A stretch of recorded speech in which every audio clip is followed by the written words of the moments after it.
1, 2, 3. That's the way we walk in. See, by now you got to feel it. All you want is an opportunity to win, to compete, to dominate. And darn it, I'm going to give you that. Thankful to be here. Thankful to be in front of you. Thankful to be the head coach of you.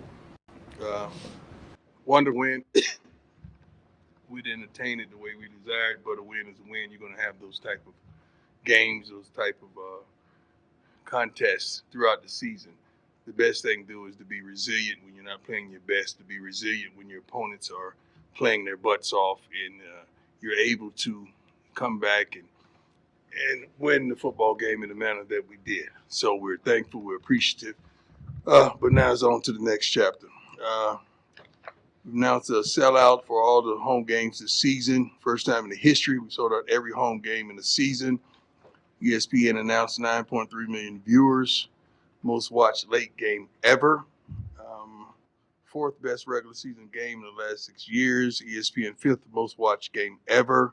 Most streamed game of all time. Peaked at 11.1 million viewers from 9 to 9:15 Mountain Time. CSU had 25.3 million viewers through 3 weeks.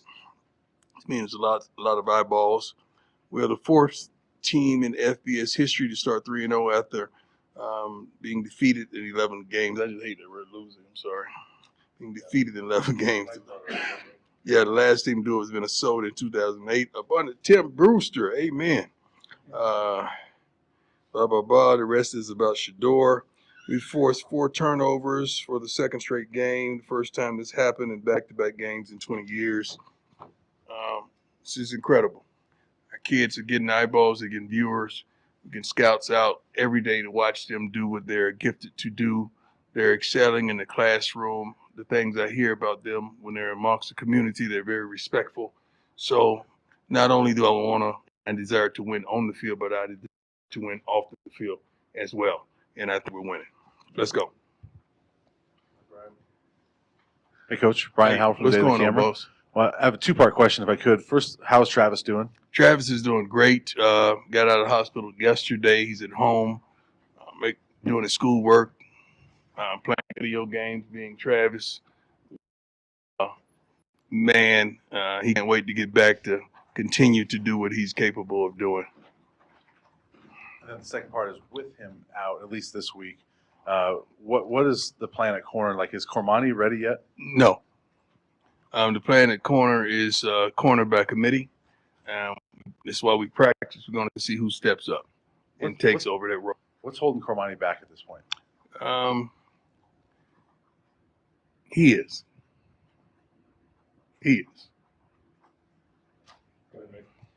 Hey, Coach Mick Miller, Fox 31. I'm assuming with Travis being out and this being a team, your first game in conference, you're going to need as many leaders and dogs on the field as possible. What are you looking for in players to be able to have that on their jersey and in preparation for this game? We're looking for the next man up. We're looking for someone else to step up and take control of this. I mean, Travis J had a great practice today. He still got a little limp slightly, but competed his butt off. And we have talent. We just got to get the talent to be talented and to do what they're capable of doing. But there's no one in the country could fill Travis Hunter's shoes. You got to understand he's a unique player. He's one of a kind. He's the best player on offense, the best player on defense. That's just who he is in the country, not just on his team. So having guys step up, they just got to step up and do the job that we're asking them to do. Hi, Coach. Adam Lister, Tiger 24/7 Sports. One of the stars late in the game on Saturday was at a different position in the spring. When did you identify Mikey Harrison as a guy that could help this football team? Mikey's versatile. I mean, Mikey's kind of a small tight end and a very large receiver, which don't fare well at times. But he overcomes that by his work ethic, by what he applies to the game, his knowledge of the game, being where he's supposed to be, doing what he's supposed to do, and going full speed at all times. And practice is where you build a trust with your quarterback. So just being here in the time that he's been here and being able to be on the field and work with Shedeur, that has created a level of trust that he is found to be dependable in certain situations. And that's what he was. Hey, Coach, Pat Graham, Associated Press. Really quick, just a clarification. With the lacerated liver with Travis, does it change the timetable at all for No, his sir. return? No, sir. And then my question is, when you look at Shiloh and what he does back there as a defensive back, do you see some sign, some look of yourself, or is he just a completely different player? I never compare my kids to me. That's not fair as a father, and a lot of fathers do that. They want their kids to walk in their footsteps and live their life. My kids and I, our deal we made when they were young lads, just getting into sports is you don't have to be me. Be the best you that you can be, and give me your best. That's our deal. So that's who Shiloh is. Shiloh is a bona fide leader. He's a dog back there. He plays hard, plays tough. He's a physical kid, and he loves the game of football. And he loves playing for Coach Kelly. He really does. Hey, Coach, Nick Rothschild, Denver 7. You just read all those TV numbers, and Mhm. you've said from the very beginning this isn't shocking to you because it's what you expected. Right. But what has been the reaction in the building to sort of the speed at which all the eyeballs have gotten here? I don't know. I mean, I'm kind of immune to that kind of stuff. I'm so focused and locked in on what we do from day to day, week to week. But I'm happy that I see that our different athletics are benefiting. I want to see the girls basketball team hosting visits and bringing the girls to our games and bringing them to me so I can meet them and we could close, as well as the boys, as well as other sports as well. This is a great time to bring people up for a visit so they can see the true atmosphere of what we possess and what we bring. And CU athletics is we're rolling right now. We want to keep it going, but we want to help one another. Hi, Coach. Ariel Rossuto, 9 News. How you doing? Very well, thank you. So obviously this last game was a lot about resilience, winning in a very different way. Yes. How does that then translate into a very tough test against Oregon this week? Well, we're not trying to just be resilient. We don't want to get to that point where we have to be resilient. We want to get out to a great start. We have not played a complete game. We have not played a game where the offense, defense, as well as special teams has all shown up in the same manner. If the offense is playing well, the defense is hot garbage. If the defense is playing well, the offense is horrible. And special teams aren't special. So we got to put it all together to be able to defeat a team like Oregon in that manner. We got to put it together. Hey, Coach, Tyler King with the Denver Gazette. You've been pretty open that you like to have the different uniforms every week for the team. Yeah. I know you guys did that last year at Jackson Yeah. State with a different combination. You guys have done that so far this season. What does that mean to you to be able to do that? And what has it been like working with Nike this season here as you guys are, doing the different uniforms here? Well, that all starts with Smitty. We have a wonderful equipment man that seasoned, poised, and understands me. So, and us traveling with Rick up to Nike to talk about these different things that kids desire. I mean, you got to understand the team that we're playing right now, that's what they're known for. Not they play great football, don't get me wrong, but the versatility in the uniforms and the flashiness and what they bring. I can remember coaching high school and my kids in the locker room talking about Oregon in their uniforms, which is wonderful. So we could simulate that, emulate that, and imitate that in a certain way. It's productive because kids want, you all want options. That's why you're working, right? So you can have options to go buy what you want to buy, get what you want to get, do what you want to do. So just giving the kids those type of options is phenomenal for young men. And just for you personally, being back with Nike now, I know in the past you guys had a little bit of a strained relationship, but being back with them now, what's that been like for you? It's been wonderful. They've been above board. They've been excellent. They've committed to the program. They've committed to me personally, and I love every bit of it. And the fans in CU is benefiting also. So it's a beautiful marriage. Coach Sean Keeler of the Denver Post, two-parter about physical play Mhm. In that game. First, do you worry that some coach or someone somewhere looks at that film, at that tape, and says, I'm going to hit him. I'm going to hit him late. I'm going to hit Shedeur late because Well, maybe that's our shot. That's not having character. I don't know how you're going to have success and longevity in this game coaching in that aspect. I don't condone that. I don't teach that. I didn't condone it when I played the game from any of my teammates as well. We want to play clean. You want to be dominant, but you want to play clean because at the end of the day, you want your opponent's respect. You do. I'm not saying that's what transpired, but it's unfortunate if it did. What's the gentleman's name? Henry Blackburn. Henry Blackburn. I want you guys to record this and run with this. Henry Blackburn is a good player who played a phenomenal game. He made a tremendous hit on Travis on the sideline. You could call it dirty. You could call it he was just playing the game of football. But whatever it was, it does not constitute that he should be receiving death threats. This is still a young man trying to make it in life, a guy that's trying to live his dream and hopefully graduate with honors or degree, committed to excellence and go to the NFL. He does not deserve a death threat over a game. At the end of the day, this is a game. Someone must win, someone must lose. Everybody continues their life the next day. Very unfortunate. I'm saddened if there's any of our fans that's on the other side of those threats. I would hope and pray not, but that kid was just playing the best of his ability, and he made a mistake.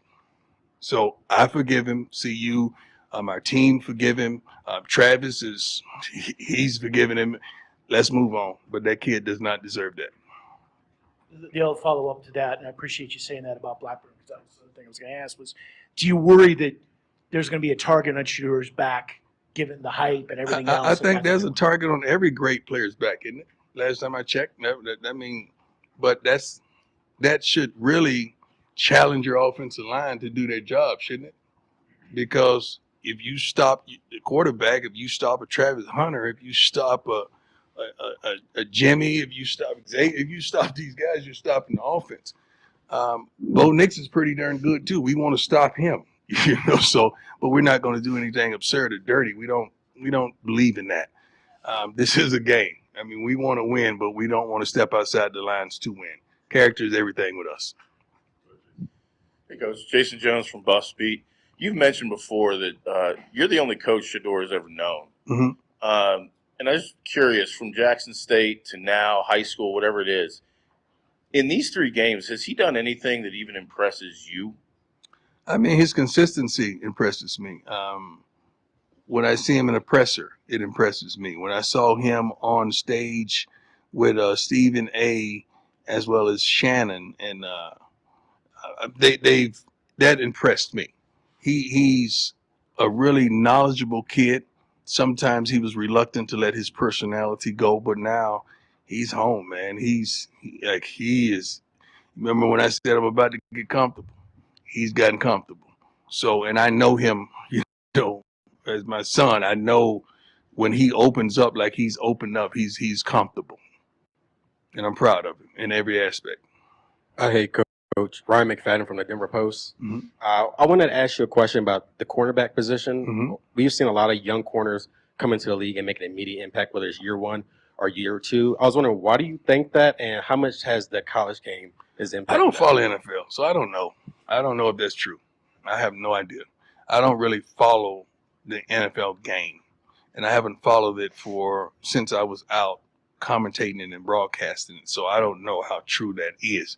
I'm happy for those youngsters if they're able to come in and show immediate impact. That's not easy by any standards, but I'm happy for them, man. I wish I followed them a little more so I could ride with you on your statements. I just don't. I'm so into what we do and what our opponents are doing. That's what I'm into. I don't really look outside these blinders.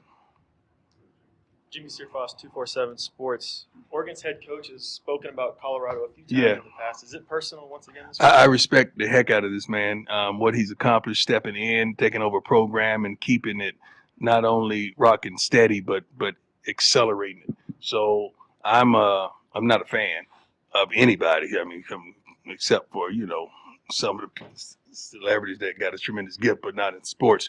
I respect the heck out of him. I love what he's accomplishing. I love who he is, the way he runs his team. I love the way he operates. So I've got a lot of respect for him. Coach Pat Rooney, Boulder Daily Camera. A little bit ago, you described the defense as hot garbage, but you No. also Don't take my quotes and run with it. It was moments in the game that our defense have really played pretty good football this year. I mean, it was moments that they played badly. Yeah, moments that were hard garbage. Offense have been too. Special teams have been too. I have been too. Coaches have been too. So we all have garbage in moments. The question then, I wanted to ask about the takeaways. Maybe you want improved play out of the defense, but they're still making game-changing plays, and it's guys across the board that are doing that. What do you credit that to? All We the get to the takeaways ball. they've gotten? We practice getting to the football. We practice a certain physicality. The way we practice is normally the way you play. It's hard to practice soft and then go out there and play hard, and vice versa. But I attribute that to the way we attack when we're on the field. When we're not playing well, that's one guy blowing the coverage, one guy not carrying the receiver, in the seam, one guy not being in his zone to carry that crossing route. It's always one guy just doing his own thing instead of having a unity of 11. That's what makes us hot garbage. One guy. Coach, we talked about the slower starts the last couple of weeks. Yes, sir. I was just wondering, do you believe any of that is attributed to balance of the offense, run versus pass? No. And in that vein, No. do you expect Alton McCaskill back this weekend? We took off his yellow shirt today, so he's practicing. He's able to be hit. He's ready. I feel like he's ready. I don't care what the ratio is run pass. I really don't. I care what the ratio is on the scoreboard. That's what I care about. I don't give a darn what run pass. I just meant more in relation to the slow starts. You were saying after the game that you couldn't figure it out. I don't like us to run the ball just for the sake of the ball. It's a 2-yard loss or a 1-yard gain. I don't believe in that. Everything you do in life should have a purpose. Let's be purposeful when we do things, not just do it just to do it. Last one, go ahead, Ryan. Hey, Coach, Ryan Koenigsberg from DNVR. You generally have a pretty aggressive approach when it comes to fourth downs and stuff like that. Just curious where that philosophy came from, and if you like to coach those moments from your gut, or I don't lean on believe something in else. gut. Believe in it's what your team is doing, what your team is showing you. I'm aggressive because I'm aggressive by nature. I'm a go getter. I'm a doer. I'm an attacker. Like I don't sit back and wait on nothing to happen. I'm gonna go make it happen. One thing that I think I haven't gotten this question yet, and I can't believe it, is that overtime we wanted the ball. Well, y'all ain't asking me about that. Why did I want the ball? I wanted the offense out there. Why? You want the ball in Shedeur's hand. You go, girl. You go, girl. I want to put the darn ball in Shedeur's hand. Why? Because I know what he's going to do, and it's going to put pressure on him to do something that they're not prepared to do consistently. That's why. Charlotte said, "Daddy," and he called me Dad. I'm like, "I'm not your dad. I'm your coach right now." He said, "You putting the defense out there first?" I said, "No. Your brother's going to take this, and he's going to do what he does." That was really the conversation. Did you expect it to flip back the other way in overtime? What you mean? Where after the first overtime, I felt like previously it would go the reverse. So Yeah, we thought, but they told us no. They I don't know where it came from. chose offense. Yeah, we chose offense. Defense, and they got to choose defense first. Yeah. So I was going to put Shedeur out there and let him do what he's capable of doing. And it all worked out. But we're going to oftentimes take the aggressive approach. We're going to take the aggressive approach and put pressure on people and not allow the pressure placed on us.